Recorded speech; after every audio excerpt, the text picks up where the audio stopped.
Welcome back, Red Spotters, on the show here on Red Spotlight Entertainment. I'm your host today, Alexis J. Soto, and I'm joined by Kyle, Alexis, and Peter.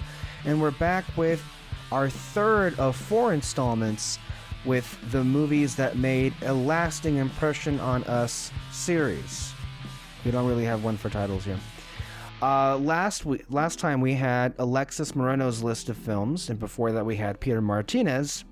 And today, on episode 238, we're gathered for Kyle Lira's Hour to Shine with his movies. I'm told, however, he is going to have a different number of movies than the previous panelists had. So, warning, this may go on for a while. We'll see how that is. Kyle, you want to... What's the number? Hold on. Okay, 1, 2, 3, 4, 5, 6, 7, 8, 9, 10, 11, 12, 13, 14, 15, 16. You see, this is why I said we had to keep a number tops, because, god damn it, I knew you'd do this, you dumb bitch. Okay, fine, go. We won't linger on some for too long, because they've already appeared elsewhere on the podcast series that we've done so far. So, yeah. So, here we go. 1, 2, and we have coming up right here is Pirates of the Caribbean: Curse of the Black Pearl. The next one is Star Wars 1977. Classic. I don't know if you guys heard about it. Never. The next one is Spider-Man 2002. The next one is The Addams Family, and by extent values, because they both were neck on neck. No, it's one movie, you bitch. Okay, Harry Potter and the Sorcerer's Stone. Philosopher's Stone. Oh god. Okay. Grease is the next one. The next one is The Candy? The candy? There's a candy called Grease? Oh, I thought you said Reese. No. No. Oh, okay. Grease, the movie. Okay. Dr. Seuss. Wait, no. Nay, belay that. Ron Howard's How the Grinch Stole Christmas. The next one is Titanic, Spy Kids, Inspector Gadget, Hook, Raiders of the Lost Ark, James and the Giant Peach, Toy Story, Lion King, and last but certainly not least, Casino Royale. You need to repeat... Go back to Spy Kids and Inspector Gadget. What were the other ones? Inspector Gadget? Yeah, what's after that? I'm trying to write this shit down, and you're going at it too fast. Not even the Supreme Court goes this fast. Spy Bitch, come on. Dude, I'm not C-SPAN.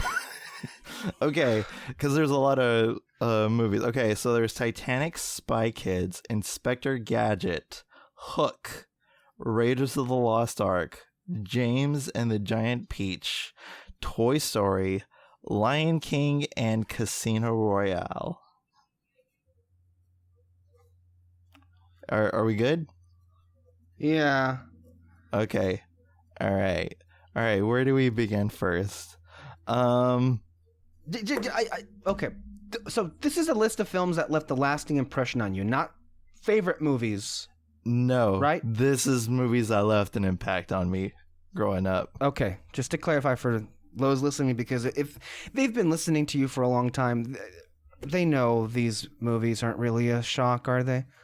No. I mean, because, impact in, how, favorite movies. I mean, they developed into favorite movies over time, but, it had to have that impact first in order for it to be a favorite. So, there we have it. Where do you guys want to start first with this?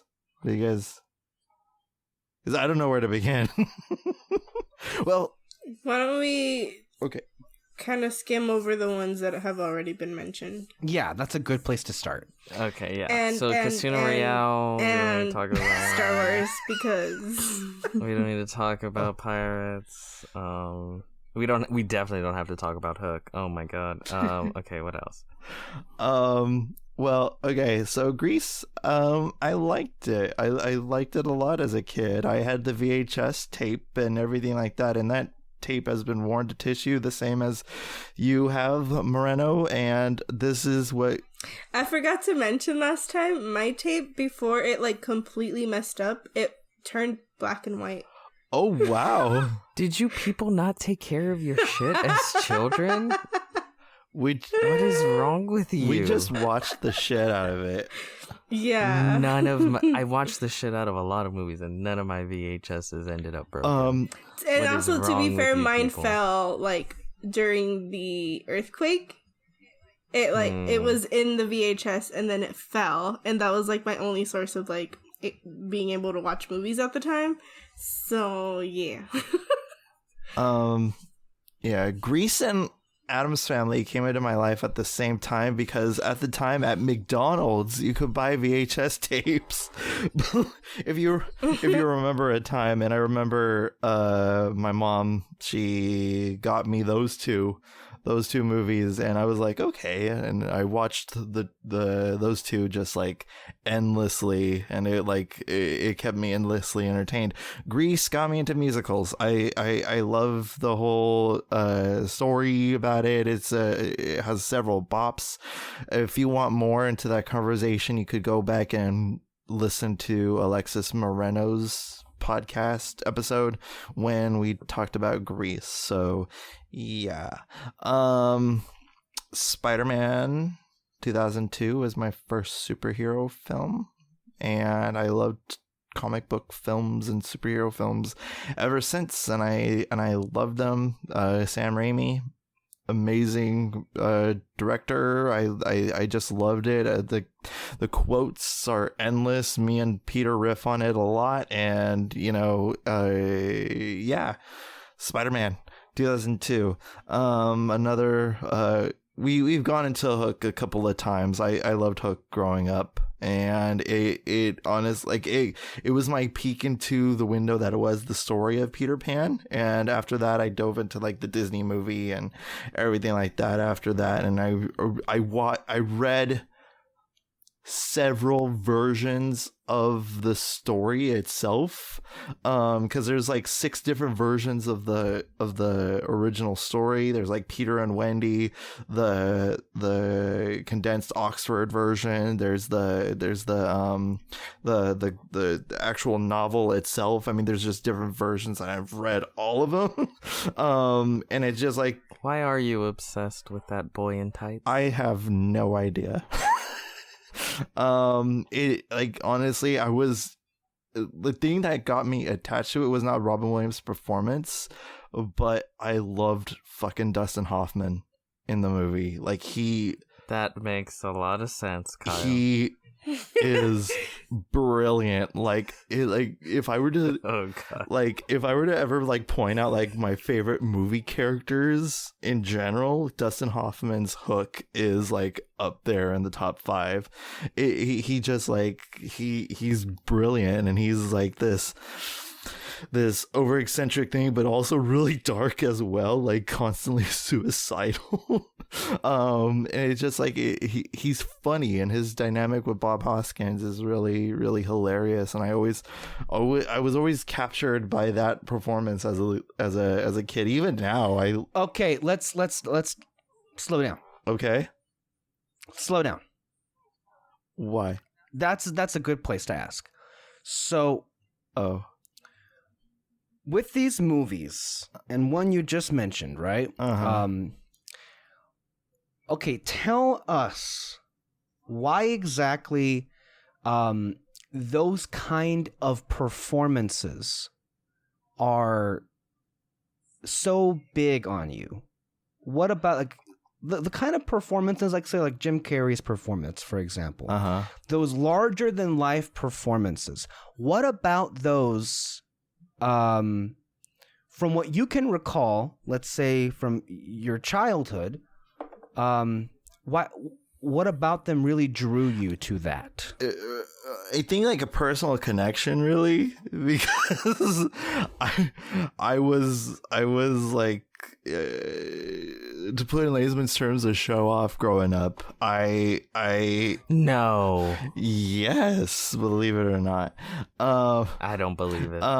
There were this kind of ADHD manic kind of thing that I drew myself to these like overly flamboyant performances. I enjoyed immensely.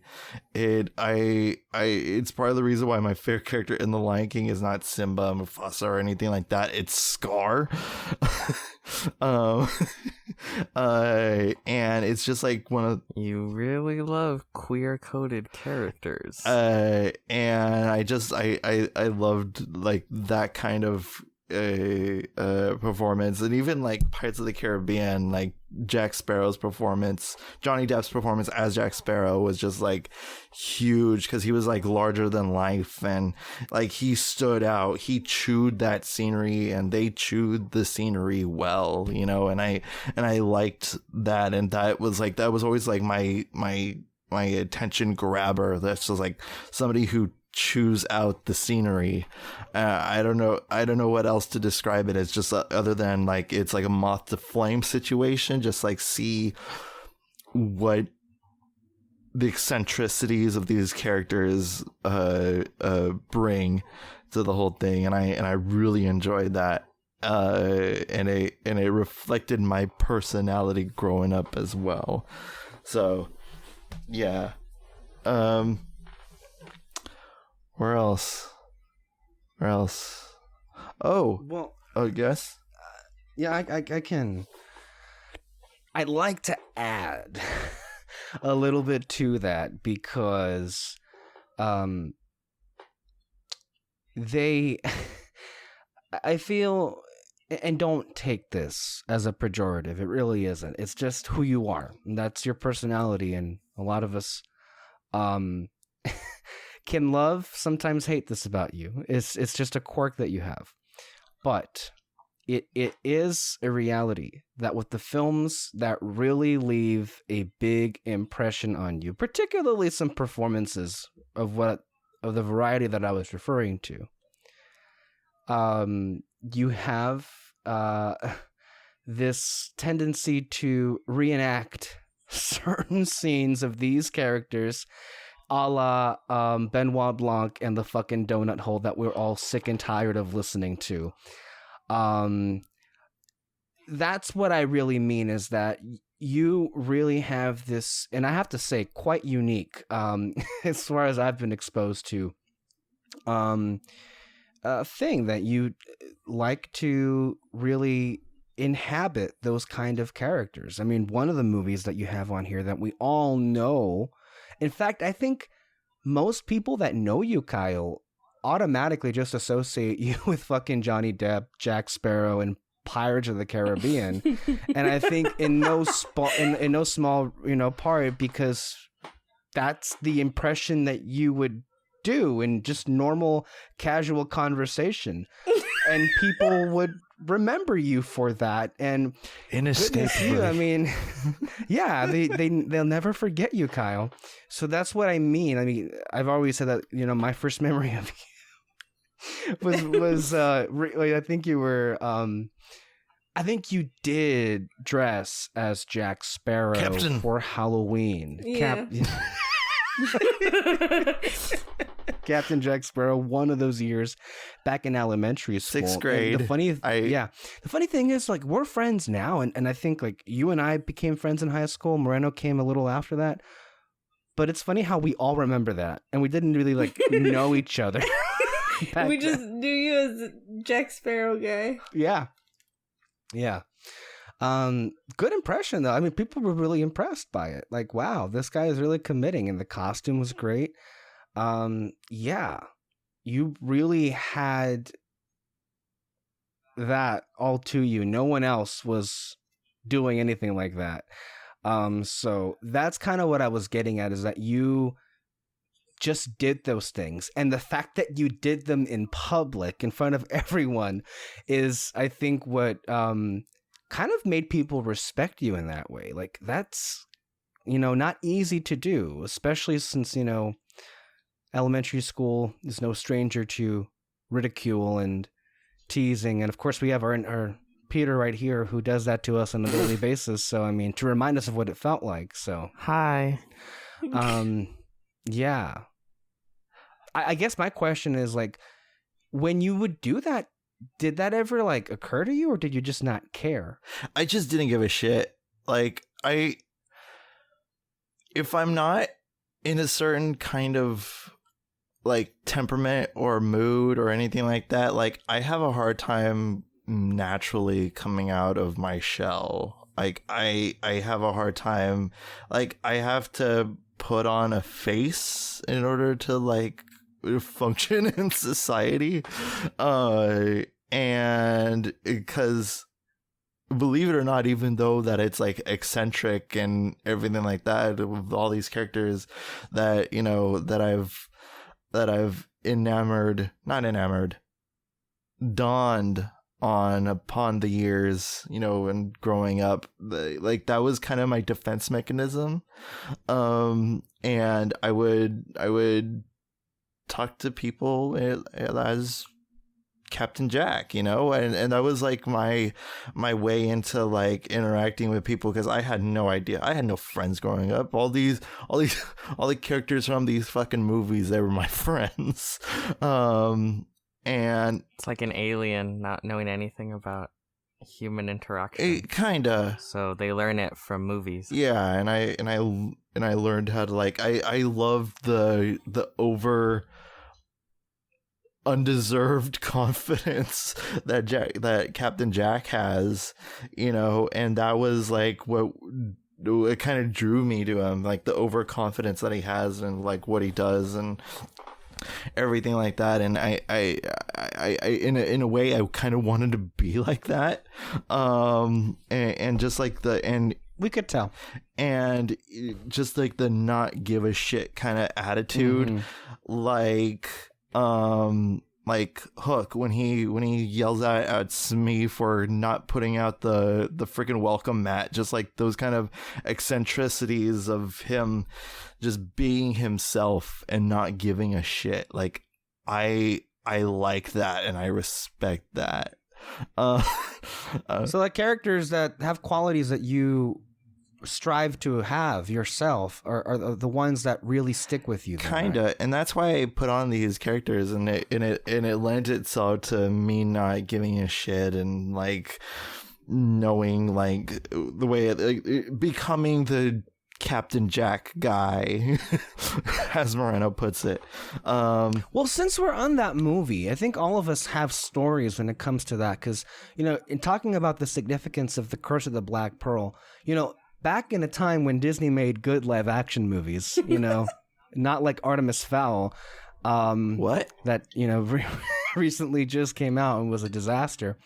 But just in general, I would consider that to be like a culture shock. Not a cult, maybe like a cultural event. Because that movie was genuinely, yes, a phenomenon. Genuinely a surprise.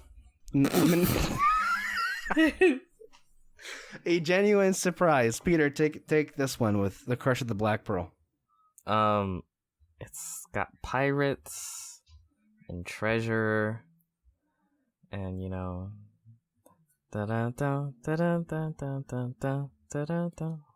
spaceships. No, wait, water ships. Spaceships. What movie were you watching? Water ships. I got the wrong matter wrong. Space pirates.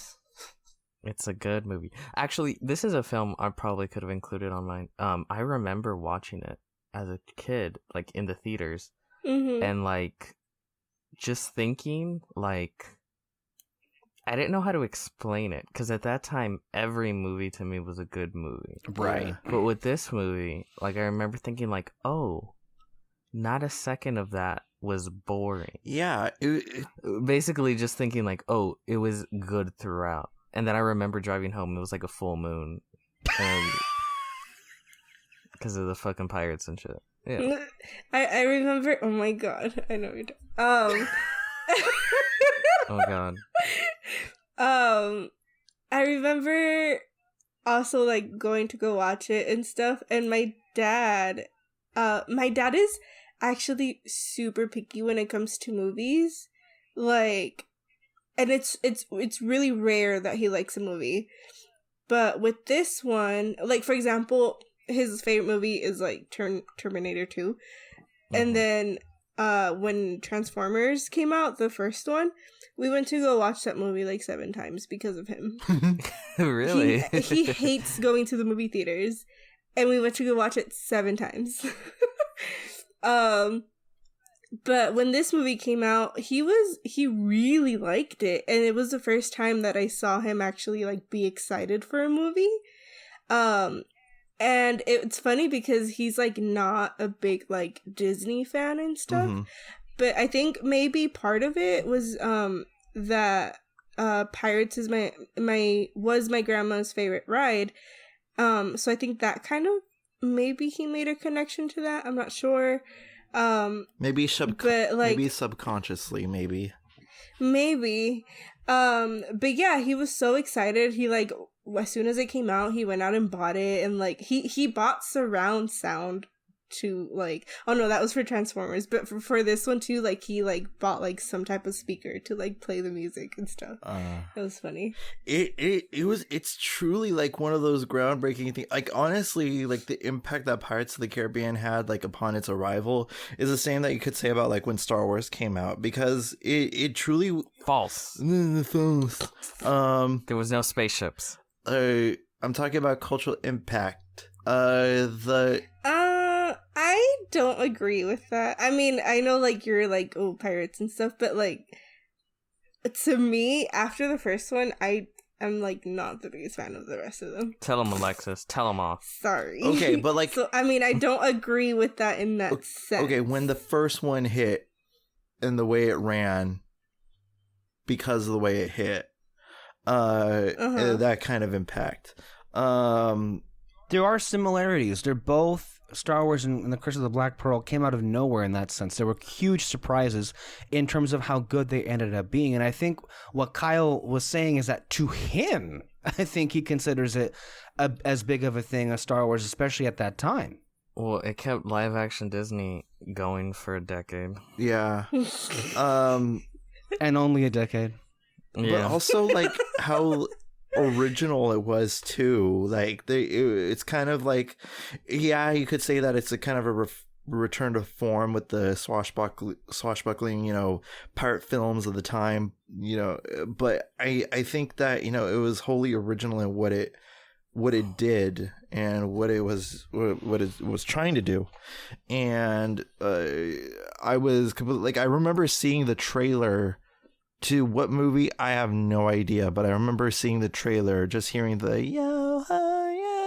the eerie version of the theme park theme, and I was like, what the hell is this? There's pirate skeletons and all that stuff, and some weird quirky guy. I'm into this shit, let's do it. And I saw it with my dad, and, like, I was like, holy shit, like, this was ginormous. I loved the movie ever since, and I couldn't. And Johnny Depp's performance, I was just like, that blew me away. Just like the way that he Academy Award nominated performance. Yes, Johnny Depp. And ridiculous. Honestly, one of the greatest characters in cinema. You excited for the remake? Yeah, it's directed by the Artemis Fowl people. Yay! Yeah, Artemis Fowl.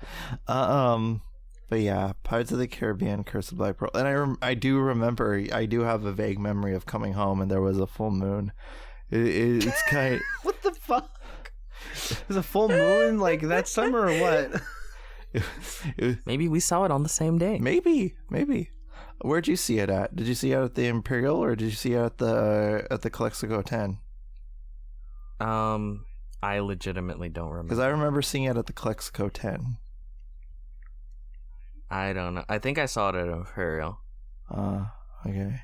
It was good. It's a really good movie, and also the music, it stuck with me. You know, it's It's just brilliant. Klaus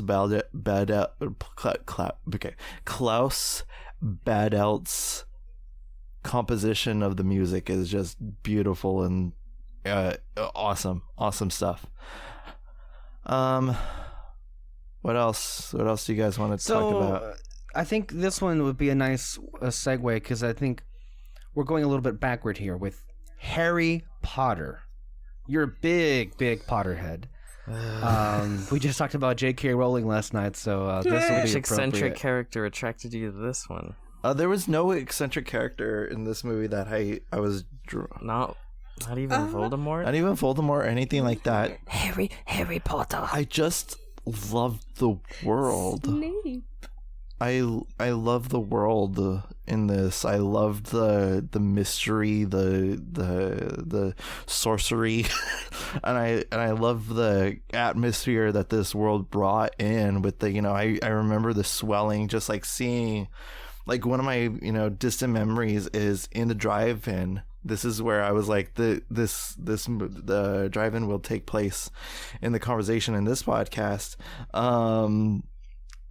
I remember sitting in the back of my stepdad's pickup truck with my mom and eating a Supreme pizza, watching this movie unfold before me. And I was like, I saw like vague pictures of the cover. I've never read a Harry Potter until after this movie. And I just love the world. This is the first time I was like, oh, the world building and everything like that. And I got a sense of what that was. And just like this world was like, it felt, lack of a better term, magical. And I loved seeing that. I sympathized with Harry and his situation. I liked the antics with him and Ron and everything like that. Wingardium Leviosa. I loved everything like that. I loved it. It's the perfect. Honestly, I think it's like the perfect kids movie, to be honest. And it's like, it's dark at times. It's funny at some points for kids. And honestly, I think that this is like kind of one of the ultimate kids fantasies. I think it helped because you were the right age. How old were you when you saw this? This was 2001. Probably 6.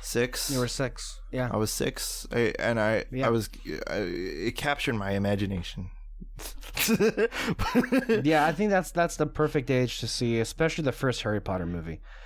And then that, of course, started off, the Harry Potter phenomena. And it's kind of weird because, like, in a way, we kind of grew up with the actors, and I think that's a true special thing about, like, why the Harry Potter franchise, like, I remember when we were talking about like the top 10 of the decade with you guys, and Moreno brought up Harry Potter, and like, we grew up in the same time that these actors themselves, they were growing up. So it's kind of more personal to us in a way. And it made it that more heartbreaking to see the final movie, I think, seeing, and saying goodbye to them. Well, the important question is, what house are you? Oh, I'm a Slytherin. Oh, fuck off, you goddamn millennial. The fact that you had an answer in 2 seconds disgusts me. Duh. Do you know what you are? No. I'm an adult, that's what I am. I can guess. What do you think Peter is in, Moreno? I think he's a Ravenclaw. Okay, why a Ravenclaw? I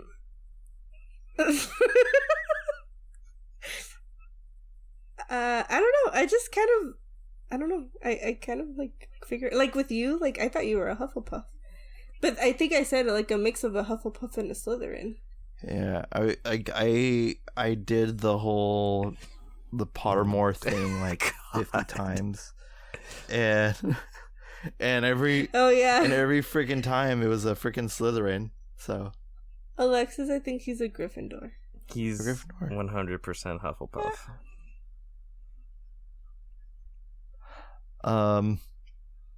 Yeah, Harry Potter and the Sorcerer's Stone. I still remember.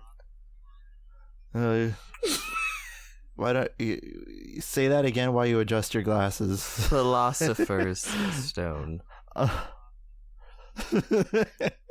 Harry Potter and the Sorcerer's Philosopher's Stone.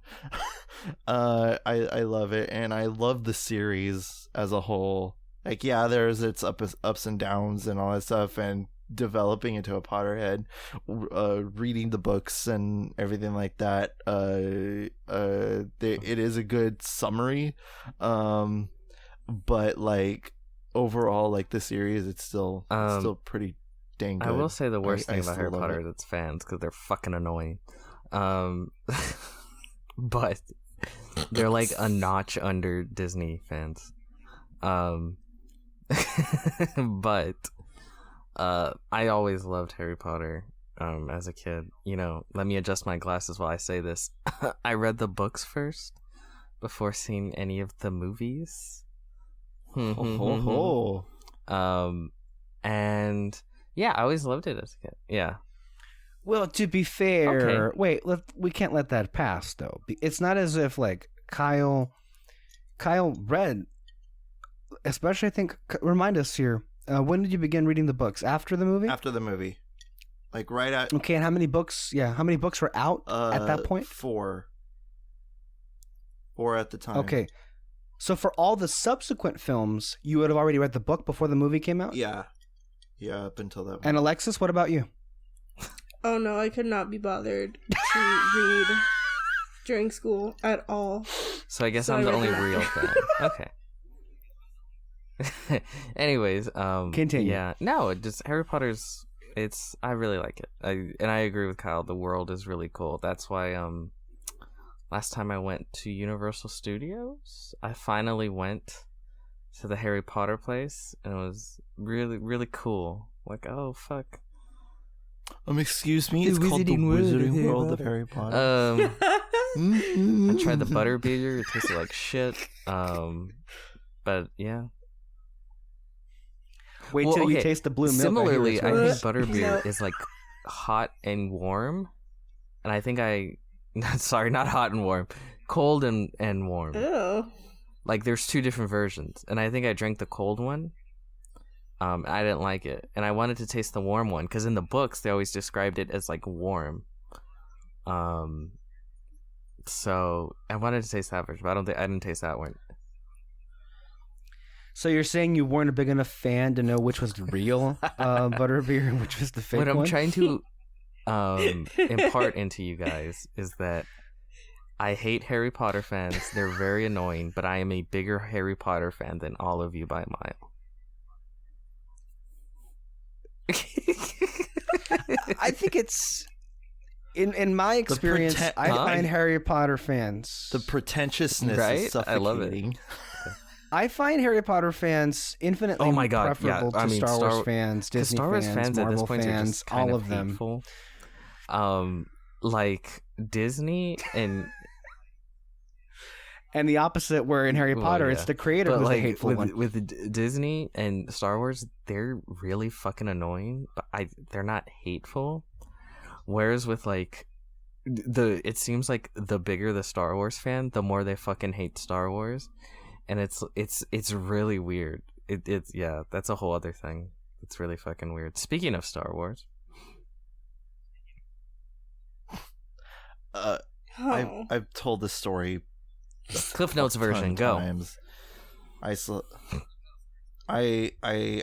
it at a Hollywood video, the VHS tape, the original 1977 cut. Alexis can't be bothered to even listen this time. She's so done with the story. I saw it at a Hollywood video. I popped it in. I loved it, and long story short, I love Star Wars ever Now- since. And film.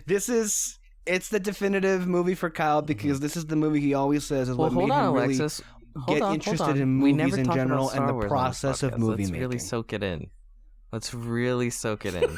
Oh wow! Break down the entirety of the franchise, starting with this film by Okay. film, script by script. Okay. Maybe we can get into some of the cartoons, behind the scenes features, documentaries. Yeah, let's go. Not only the endless debates and all that stuff, and think pieces of the movies and all that stuff. Maybe we should do that. Maybe we should like we should do multiple, podcasts just dedicated to Star Wars, like part 1, part 2, part 3. I don't think so either. I don't think we've ever done that before.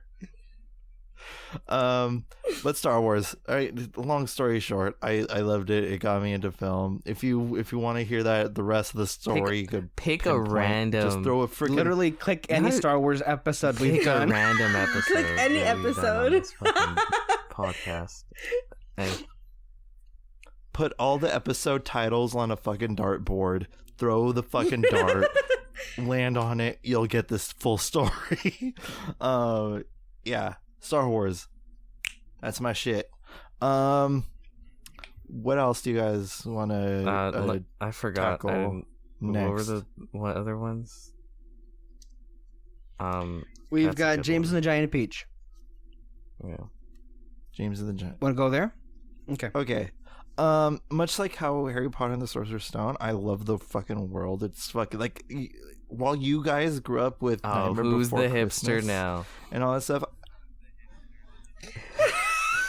I could have sworn Peter was saying that he considered putting I did. this movie. That's on why his I need to list as come well. out and preemptively Okay. destroy his snotty hipster narrative with my snotty Hipster narrative? So yeah, go ahead. James and the Giant Peach was my Nightmare Before Christmas. Like, I love, like, Nightmare Before Christmas didn't come to me until I was in my teens, so I can't necessarily put that on this list. It did impact me in my teens, but we're talking about the childhood. This movie impacted me. I love this movie a lot. I love the ants. They're fucking terrifying. This is one of those movies where it's so like so much a fairy tale. Like, it's just fucking weird and unapologetically so. There's just a fucking rhino, my dude. It's a sky rhino, and it comes down and it gobbles your family. And that's a robot shark in the water. What is that? And it's just like weird. The floating freaking peach in the sky and all that stuff. There's underwater Arctic pirates and that you have to fight at some point. I mean, it's just like so many things that are freaking unbelievable that I was like encaptured by what was going on. I loved all the I mean, there's not one eccentric character to point out of the bunch because they're all eccentric. Hamming it up. Who did the music, Kyle? There's Randy Newton probably has his most Randy Newton fucking song in this movie, with James's song where he's like, "Hi, my name is James. James is my name." Like name. It's such a like his deadline was song. midnight and it was like 11:50, and he's just like, "Fuck." Mine. What's the name of the song? My name is James.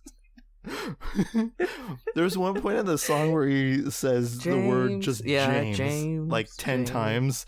I don't know if that was like his coke period or like I don't know what's going on there, but he's always on his coke period. Did you see the recent Oscars?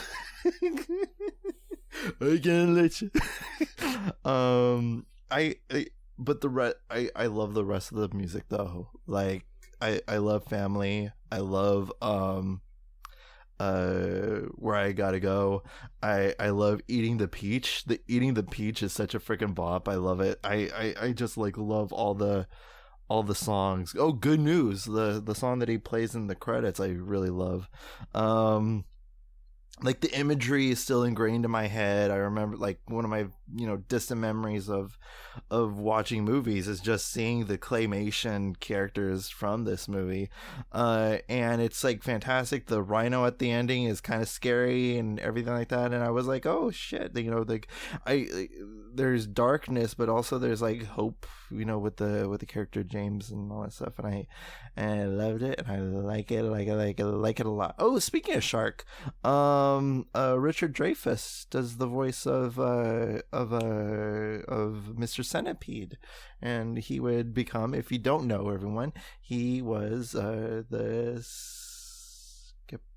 researcher on Jaws. So little tie-ins here and there. Yeah. Oh. Yeah, so James and the Giant Peach, it's a peach of a movie. Haha. Yeah. What's the next one you guys want to what other tackle ones after this? Okay, so we did Pirates, Star Wars, Spider-Man. We've talked about it before. The Addams Family. We talked about Harry Potter, Grease, Dr. Seuss, How the Grinch. We talked about Grease already. Dr. Seuss, How the Grinch Stole Christmas, Titanic, Spy Kids. Okay, let's take on Inspector Gadget. Let's take on Titanic because I mean, I was not allowed to watch Titanic. I mean, that's what the You know iceberg which one I did. wasn't allowed to watch? The Blue Lagoon. But you were allowed to watch the hot chick. The one with... Yeah. But that was, like, later. But, like, when I was, like, little, I wasn't allowed to watch those. My dad threw it on. He didn't give a shit. Okay. Titanic, go. How did you sit through that? I feel like... No. Like, I feel like when we're little, we just don't have, like, that much of a, like... Attention span to watch that long of a movie? It was a pretty boat. I feel like inside Kyle is the cocoon. He is the shell, so to speak, and inside is just a blossoming teenage girl from the 90s that I think informs a lot of his taste. And yes, maybe it's a beautiful, it's a beautiful, I don't know, metamorphosis, so to speak. The reason why I put this on Impact is because when it got into like the action bits at the end and all that stuff, I was like, okay, and all right, people are dying. The injustice. All right, let's go. But the injustice of Jack dying, I remember being distraught, like Rogue One level distraught. I was like, no. And that's the first time I legit cried Titanic. to a movie. Titanic, yeah. It's because I was like, I was down, Rose, she hated. Don't tell me you're blaming Rose, you bitch. I'm pinpointing. I came to a conclusion right now, an epiphany in my head. This is gonna sound so shitty to another character that I root against. Rose, she's uncomfortable in the position that she's in, and she finds new life elsewhere. Sound familiar to you guys?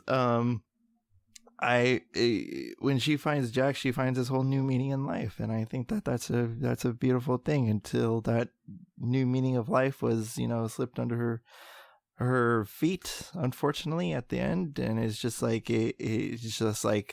that drove me nuts. I was like, this is injustice. She found something. She found a meaning. She found a purpose in life. and to have a life. And I think that's a beautiful, beautiful, beautiful thing. And I cried like a baby after watching the movie for the first time. And also I was like, I'm liking this song. Who's it by? Celine Dion. Oh, I like Celine Dion. Oh God. So I love this movie. I still love it today. It's like honestly Titanic over Avatar if we're comparing like different James Cameron properties that are like big. Titanic, genuinely good film. It's been 84 years. I love every ounce of it. Still to this day, I love it. There was one time, it was like 3 years ago, I was completely like I had an anxiety hangover just from like not sleeping for like 2 days of just like because of my pure anxiety that I threw on Titanic just to have like a little bit of like comfort nostalgia, and I completely forgot that the ship sank. Okay. What?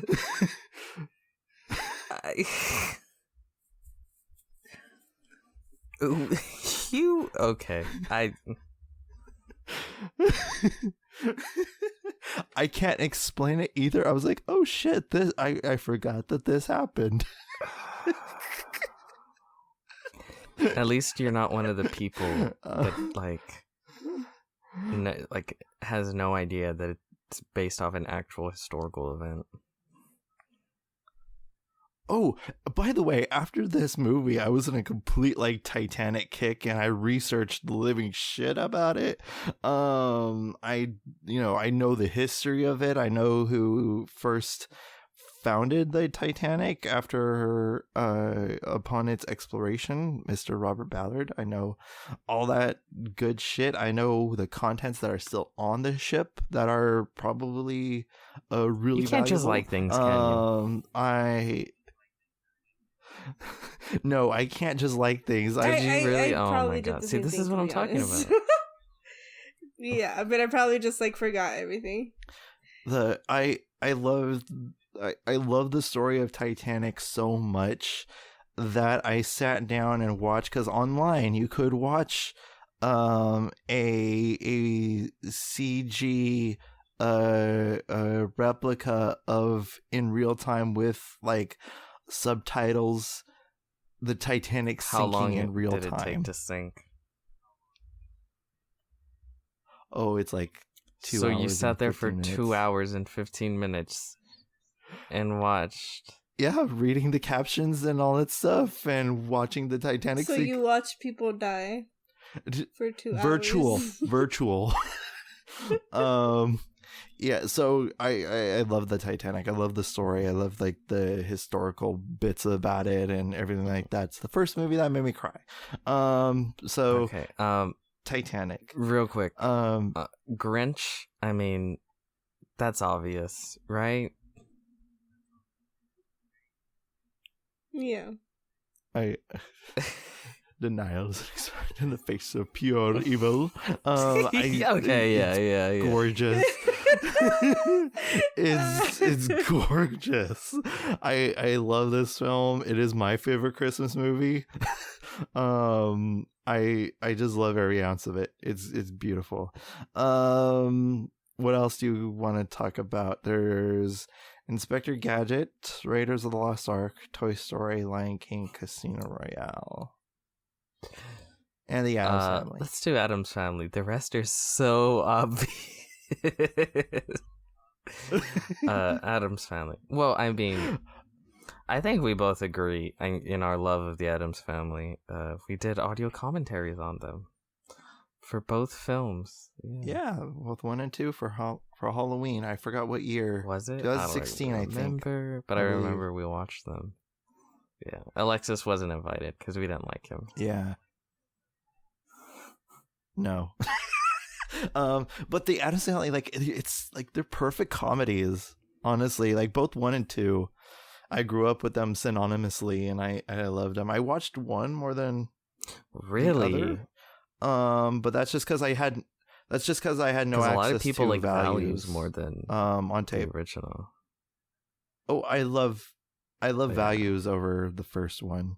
The first one is great, but like I think like the second one is better a little bit in terms of like its comedic chops that it has. There's like more jokes being thrown at you. Nathan Lane's cameo always gets me. Who are you? What are you? Who moved the rock? This movie is just, these movies are comedic brilliance. I think they're underrated as comedies. Like I think that people overlook these because like I laugh at all the jokes that they throw. Yeah, go ahead. You know, when he's like, they're like, Uncle Knick-Knack's summer wardrobe, Uncle Knick-Knack's winter wardrobe, Uncle Knick-Knack. When they're going through the bags, I like the jokes are hilarious. They're dark, macabre, and one I of my love favorite every lines ounce of it. is when they're at the summer camp, and they're gonna do like lifeguard or like saving people in the water, and then the other girl, the blonde haired girl's like, I'll be the victim, and then she's like, all your life. All your life. And it's just I actually don't think I've ever watched these movies in English. I think I just watched them in Spanish. Really? You Mexican. Because my cousin, she would play this all the time, but like she lives in TJ and so she would watch it in Spanish. But yeah, I don't think I've ever watched it in English. I wonder Or at if least I that don't remember. changes much. Mm-hmm. Like the inflection of the Maybe. jokes. Sometimes I find that movies in Spanish are sometimes funnier. Like, Really? Shrek in Spanish is hilarious. Yeah, it's like so what funny. makes it funnier? Like specific voice actors or? Oh yeah, Donkey is so funny. Well, Donkey is played by like a really famous like Eddie Murphy comedian. So I assume he did the Spanish himself. But yeah, like I know that they were talking about it on Twitter like a few months ago. The scene with the gingerbread man, they put it in Spanish. Oh yeah, I saw a clip of that on Tumblr. Yeah, and everybody was like, Shrek in Spanish is superior. Like That's funny.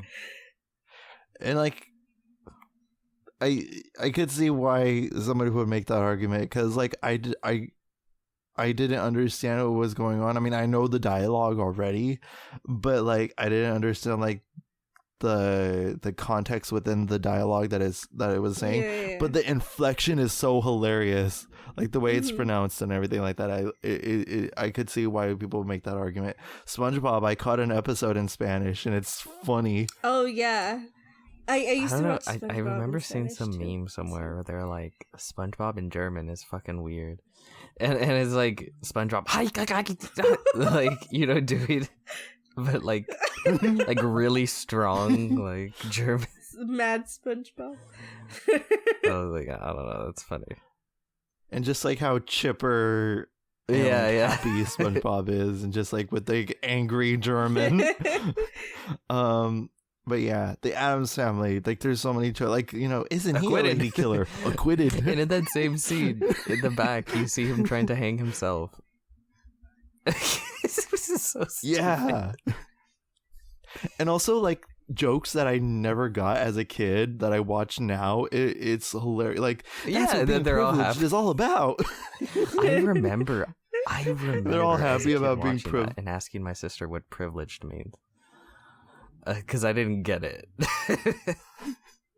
To be fair, she actually did explain it correctly. But there is just, the humor is just so good. There's so, like when the baby turned to normal and she's reading him Cat in the Hat, and then she just skips to the end. And then she flips to the ending. He lives. Oh, he lives.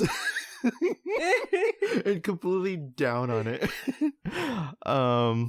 It's surprising how much it's held up over the years. You know what I mean?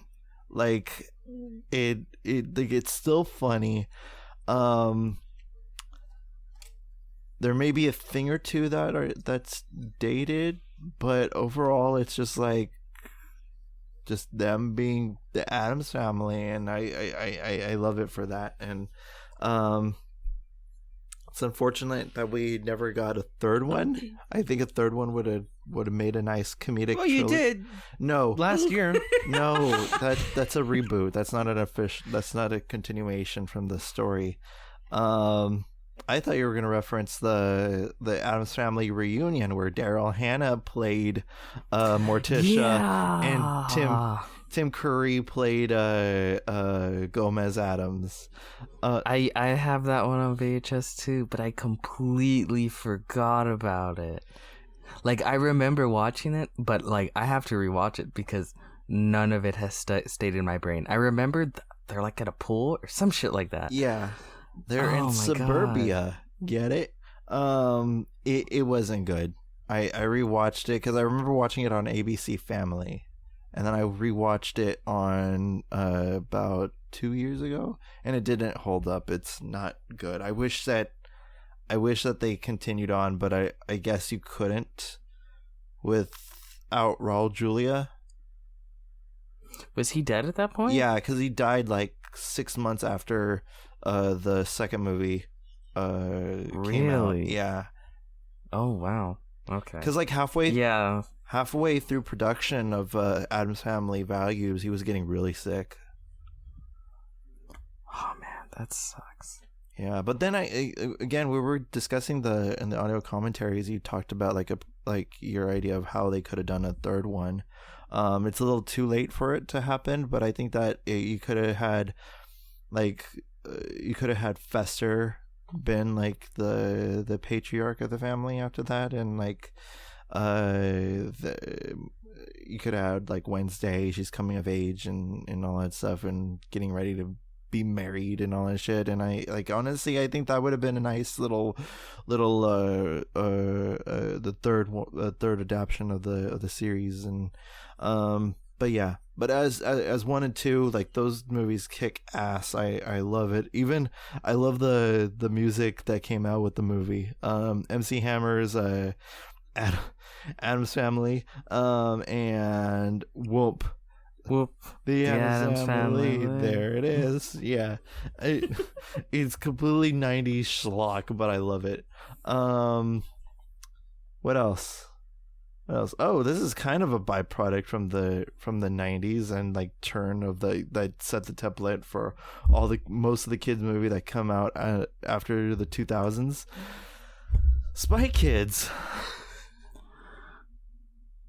Spy Kids. All the time in the world. No, fuck that.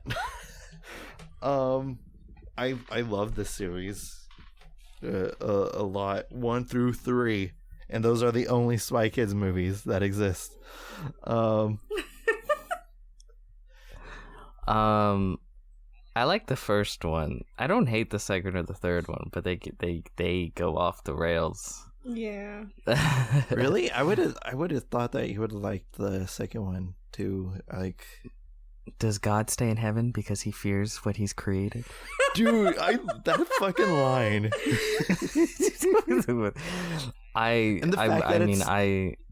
The fact that it's Steve Buscemi saying the line as well. I adore Robert Rodriguez, and especially in the way that, like, I don't know, just I love the way his films don't give a fuck. Yeah. Like, they just do shit. And the same thing with Spy Kids. Like, they would just do shit, man, especially for kids' films. But I think the first one is easily the best. Yeah. Yeah. Like Walking Thumbs. Like, what the fuck is that? Thumbs. But, like, we didn't care. We were just like, okay, this is how the world worked and everything like that. Yeah. And like the gadgets are so freaking like McDonald's Happy Meal toys. Oh yeah. But you love it all the same and you want one. I still remember just like freaking. I guess I could talk about like the other ones as well because they were floating around when, at the same time that I was growing my love for the Spy Kids universe. Machete, Elastic Wonder, and all that stuff. I loved it. It was good shit. I love like the color grading was like, I don't know what was going on, but it was really orangey. So Machete is part of the film, is part of the Spy Kids universe, right? Right. I always wanted the mom's keyboard with like. Oh yeah, there's just so much cool shit. Like I love. I think I like Spy Kids, the first one, because it sticks most with the spy aspect of it. Mm-hmm. Like by the third one, it's not spy shit. It's like video game. It's a weird video game. And it's like Sylvester Stallone was. Oh yeah, that's weird. I mean, just doing weird shit. But like the first one, like the story of how the parents got married, just how over the top and dramatic it is, and the music. Oh, the music is it's awesome. So good. Yeah. And the fact that it's like Robert Rodriguez composing the music to the movies as well. Like isn't he like the hat of all, jack of all trades kind of filmmaker where he wears multiple hats during production and does that? I think that is like, even like when Shark Boy and Lava Girl, just like how unabashedly. That's where he just, maybe that was his cocaine era, because that's when he just lost me, where I'm just like, what the fuck is this? What the fuck is this? It got weird. He got really weird with it for a second. I like that kind of weird though. I'm the one that likes weird shit. That was too weird for you. I hit my limit. Like freaking George Lopez and a freaking floating with Mr. Electric. Like, what the shit is this? I don't know, but it's happening. But it's funny because his films look so unbelievably like cheap. But they also are like obviously expensive. Yeah.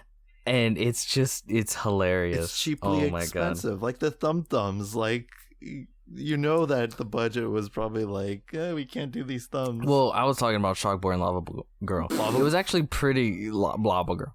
Lava Girl. It was pretty good with the first Spy Kids, but then it like got a little bit more ambitious, and by the time you're at Spy Kids 3D game over, and the entire time it's just like a inside. I remember how huge it was that it was in 3D, and everyone was freaking out.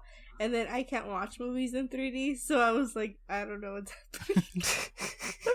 happening. Also, like how big the cast is. I mean, you have like Alan Cummings, you have Ricardo Montalban, and you have Antonio Banderas. You have like these ginormous names, and they're packed in this kids film. And it's honestly impressive how like those two synonymously worked, like Antonio Banderas in like a kid's action film, and that shit was fucking creepy too. Who? The things that they would turn the agents into. Oh yeah. I forgot what they were called. The Floops, Fuglies. Fugly.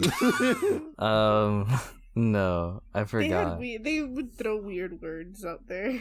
And then like they would talk backwards. Yeah, and they was like, because they like reversed it, and they're like, "Everyone's a bad man, help us, save us." Yeah, I remember that shit. I was like, "Holy crap, this is dark."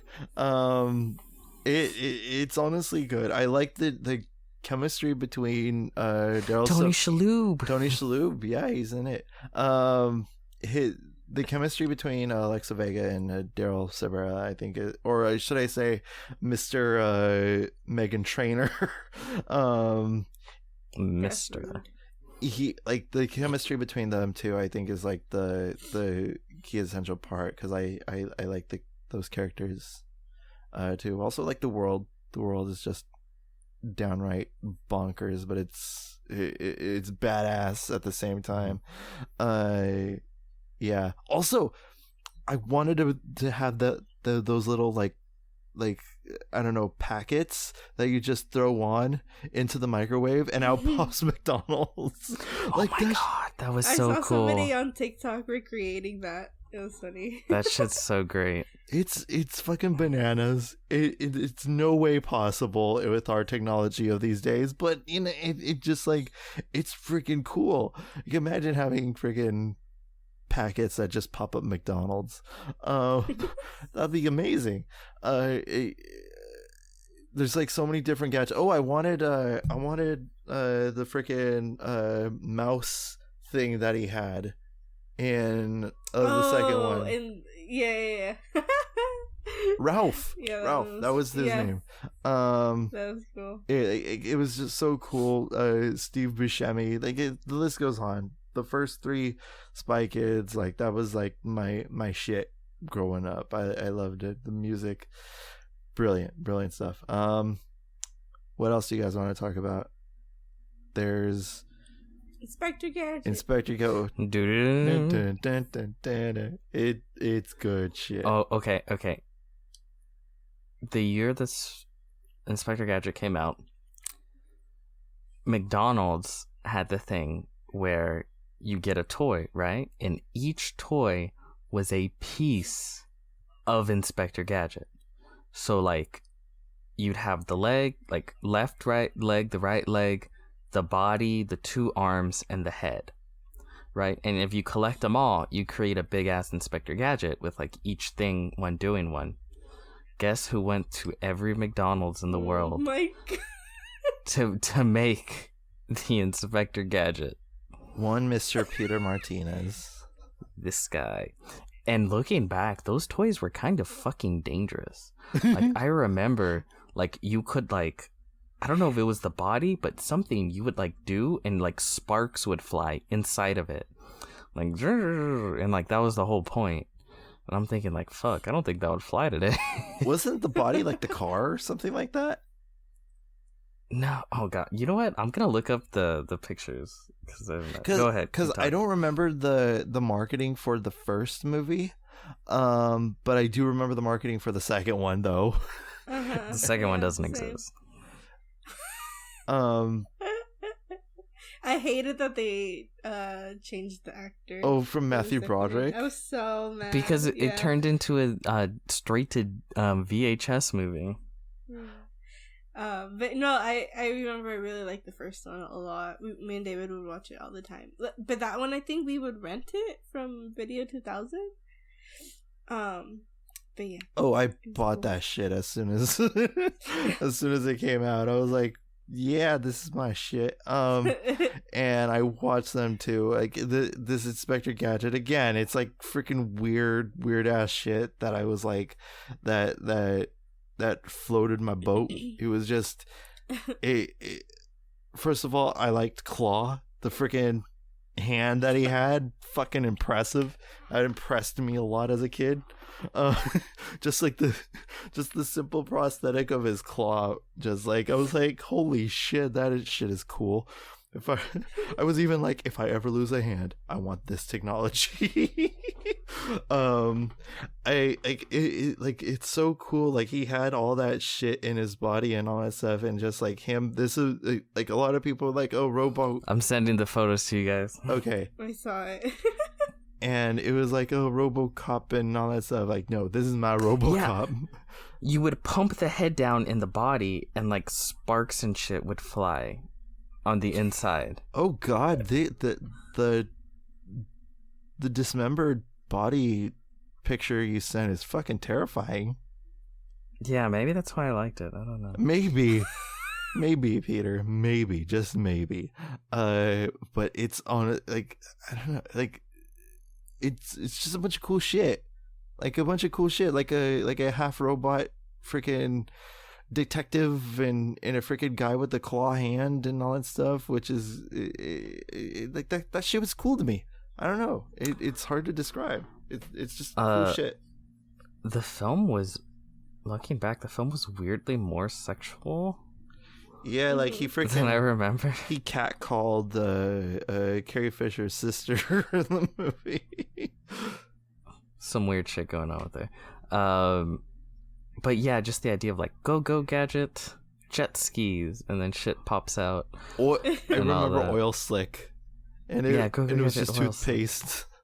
The chopper, the Go Gadget chopper, that shit was awesome, and I was just like, oh my god, it's like a kid watching Power Rangers. Like, there is no substance in Power Rangers other than on the occasional message, the cool shit that came with it. Yeah, but honestly, for like the kids, it's just the cool shit that came with it, and that's what Inspector Gadget was to me. Like, he's just like this cool thing that with everything, at his disposal, all the tools and resourcefulness, and like that was cool to me. I really liked that. I also just like Inspector Gadget growing up with the coat and the hat and everything like that. So yeah, I would use like freaking hangers as my tools as a freaking 5-year-old. I found where it literally says it flashes and sparks, so I'm not crazy. Okay. You're not having a Mandela effect at all? No. That's why I was like, was I crazy? Was this something else? I had to make sure. So yeah, that's funny. Okay, so we talked to Inspector Gadget. There's Raiders, Toy Story, Lion King, and Casino Royale. Okay, these last 4 are so goddamn obvious. Yeah. Like, I don't even know what to say about these, because like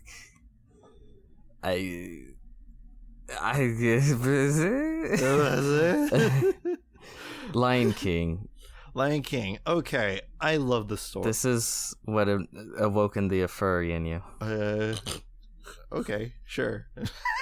The Lion King, I love the music. I love the ambiance of the film.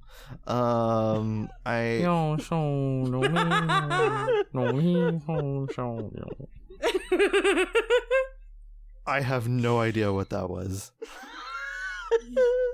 I'm so lost. But the Lion King, the story, I think that was the first time I was like, this is a really good story too.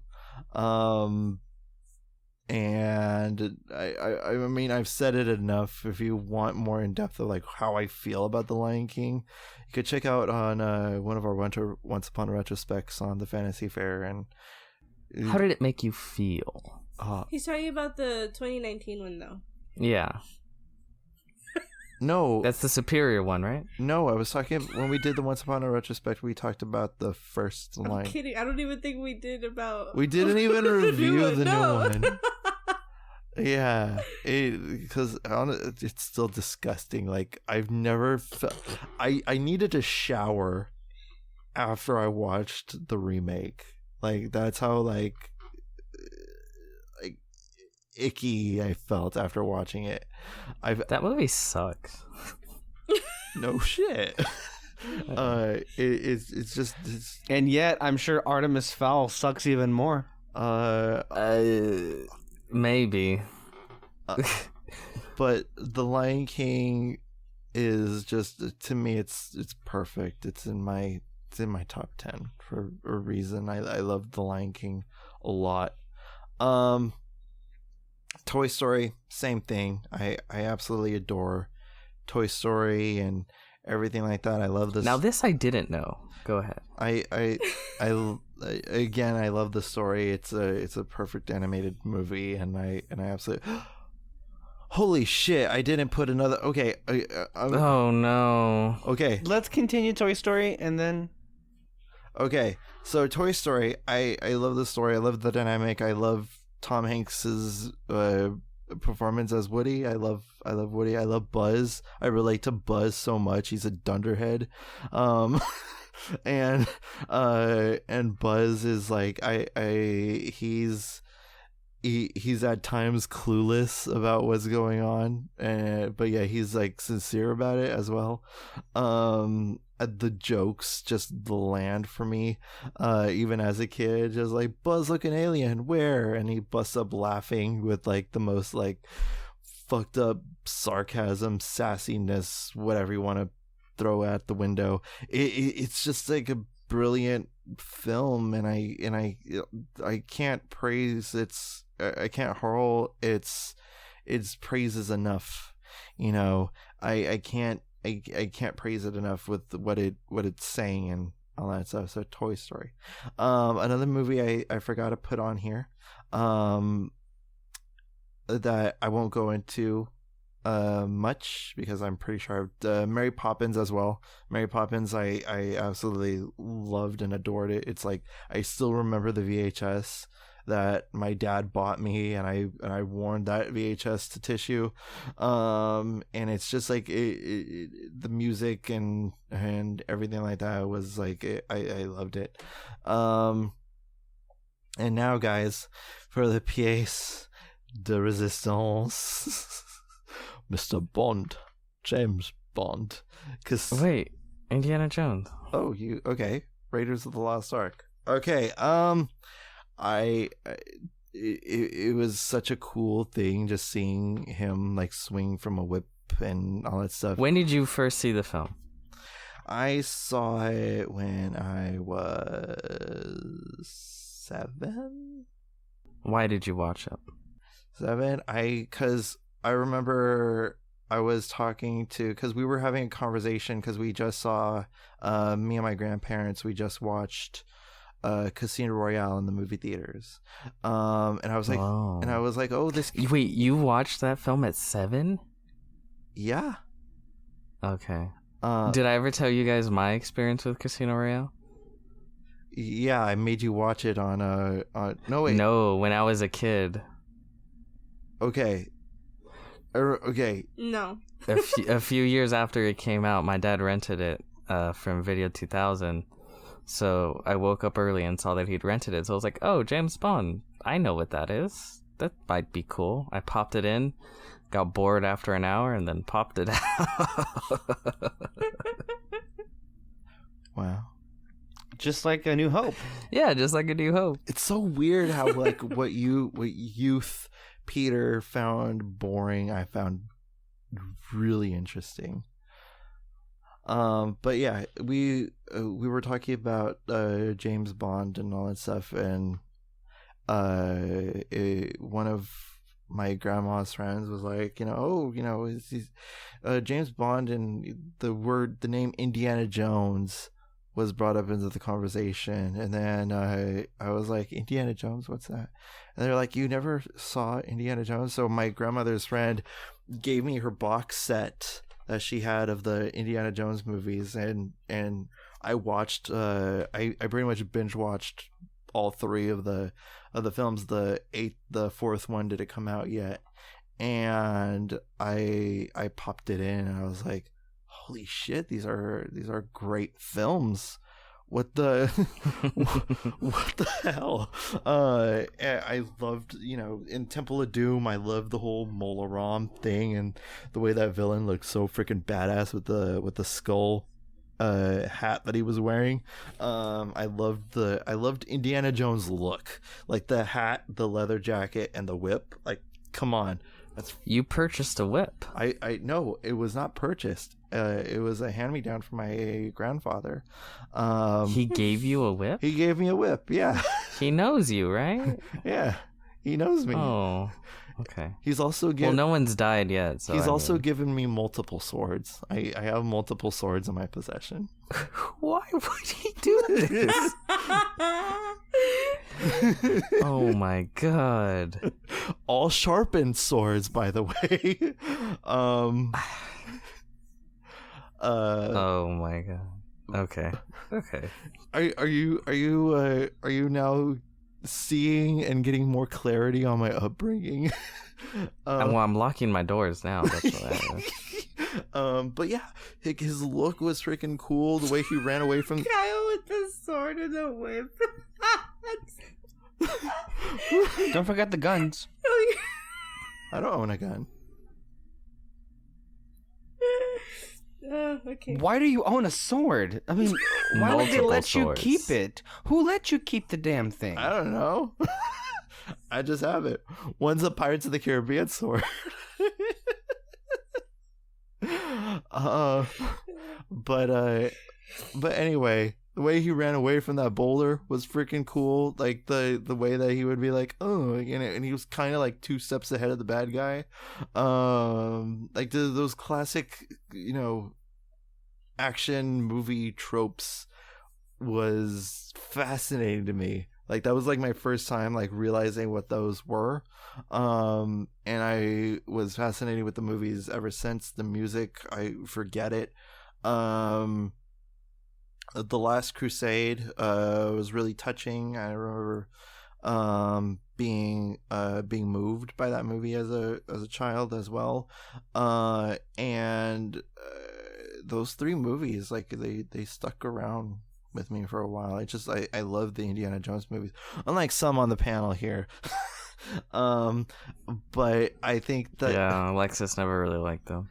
I don't know. It's just like one of those things that I found really cool growing up. Just like, and also like how it's like classically like shot and like composed and everything like that. How it's like a throwback to old movies, and like this was like, I thought that this movie, because I saw Harrison Ford and I knew him as Han Solo. Me being the dumbass kid I was, still am in some retrospects. I thought that this movie was actually made in the 40s. And I was like, holy shit, how did Harrison Ford must be like really old when he was in Star Wars. You dumb motherfucker. So I guess that could Alexis Soto. Maybe this could stand how Steven Spielberg is as a filmmaker, to really capture the essence of what the time period is that he's trying to hearken to. So maybe there's some brilliance there after all. I love these movies. I love them a lot. Yeah. So guys, are you ready to talk about Casino Royale for the next 30 minutes? I'll give it 3. Okay, 3 hours. Got it. Seconds. Casino Royale. Oh my god. All right, that was great. So this was Kyle's list. The movie blew me away. I remember just like I stood up and applauded at the end of it. It was so good. From beginning to end, just like the black and white mysteriousness. I was like, ooh, what's this? What's this flavor that I'm getting into? Going on and Bond, and he's being Bond, you know, gritty and all that stuff, and I was like, oh shit, it's getting real. His balls were beaten into. I was like, holy shit, that's a tough man. As a 7-year-old, you really like that, huh? I'm not gonna comment. And then it went on, and then he said the words at the end. The name was Bond, James Bond, and honestly, the rest was history. I was a Bond fan right then and there. I've discussed this a couple of times. I remember talking about it on Bond and Beyond with Peter, and I talked about it with Alexis Soto. But Bond and Beyond, with Casino Royale is just I don't know, like that's like the beginning of like my taste. I 2006 rolled in. I saw the teaser poster, this dark brooding man sitting at a poker table. I was like, what the fuck is this guy's deal? Why is he so brooding? Why is he so like moody? What's his problem? And I saw it and I was like, oh, I get it now. I get it. And James Bond has been with me in a film franchise favorite of mine ever since. And goddamn, and you guys know how I love my Bond. Really? Really. I mean, I had no clue. I mean, yeah. I mean, you would think a couple of episodes. You've never brought it up. Yeah, maybe Peter. I think we should start a podcast to talk about James Bond. Well, I mean, I've seen enough of them at this point. Right? James, I can't go watch, listen to James Bond and Beyond. Just listen to that podcast. Listen to the Bond episode that we did, British Bonds of something, whatever Alexis titled it. It's episode 126 or 7. It's called Kyle's Bond with British Who's. Sure. Which is pretty accurate. That episode can explain also a lot of things as well, and like chef's kiss. Top 5 favorite films of all time, right there. I can't. It is good. It's really good. Go see Casino Royale if you haven't. If you were to watch only one James Bond film, Casino Royale should be that one James Bond film. I disagree. It should be Moonraker. We're gonna get to that episode when we get to it, and we're gonna have some words. That's fine. I can back up my shit. But I knew what I signed up for when I was like doing my rewatch to like see what the favors would lie within your taste.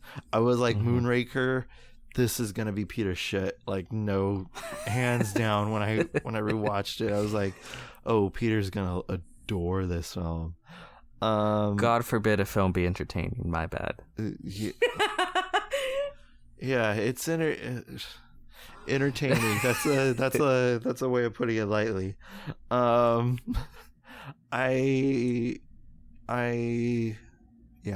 James Bond. Anything else, guys? From what I've got from your list is that I have a bone to pick with your parents. Okay. Because it seems as if they introduced you to all these films. They introduced you to James Bond, Indiana Jones, Pirates. Yeah. Why do you have a bone? What's problematic about those? They're the reason we have to deal with 6,253 impressions. You're welcome.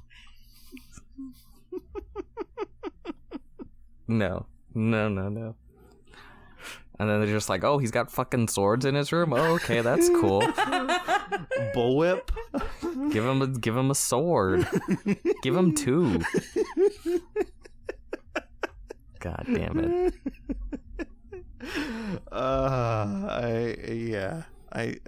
These movies, these were my shit growing up. I loved it. That is very clear. Anything else, guys, before I give it away to Alexis Soto? Moreno? No, makes sense. It makes even more than makes sense. It's the fucking blueprint. One could say without these movies and shaping my taste in movies, we would not be talking about these movies today. That is very true. We wouldn't. That is very, very true. Yeah, so you should thank these movies. These are the movies. That's another reason to be mad at your parents. Oh, surely we lions are not all that bad. No. No. God, please. I'm like Michael Scott. That one from The Office. Oh, God, please, no. God, no. No. Alexis Soto, you have been very quiet throughout this whole entire episode. What's up, my man? been very uncharacteristically quiet. I think you learn more by listening, don't you think? I think we've learned a lot today. Alexis, what do you think? Wait, no, we already asked her. What did you learn? No, actually, really nothing. More of the same I already knew. So, yeah, that kind of, yeah. Okay. I think you've killed his spirit and soul. Yeah. So I commend you for that. Once again, you're welcome. And I take it away. Alexis Soto, take it away. Unless you have anything else to add. Thank you, Kyle, for that Okay. list. I think we had a wonderful conversation, and I'm sure our listeners enjoyed that very much. Thank you, Alexis and Peter, for being here and for your commentary. Thank you for the listeners, of course. We have more programming here under the spotlight with The Last Airbender. To the Table also comes back, so that's a plus. There's a new episode of Fantasy Fair coming at you this week. And a reminder that we are leaving Wooshka on the 28th of June into our permanent home. Well, permanent, fingers crossed. Over at with our Spotify. feed at Castbox FM. The feeds at Spotify and iTunes, however, have remained unchanged. So if you listen on that, then we're good to go on that. But on behalf of all of us, thank you for listening. Once again, keep it here under the spotlight, and we'll see you next week for the dramatic conclusion of this impression series. Bye-bye.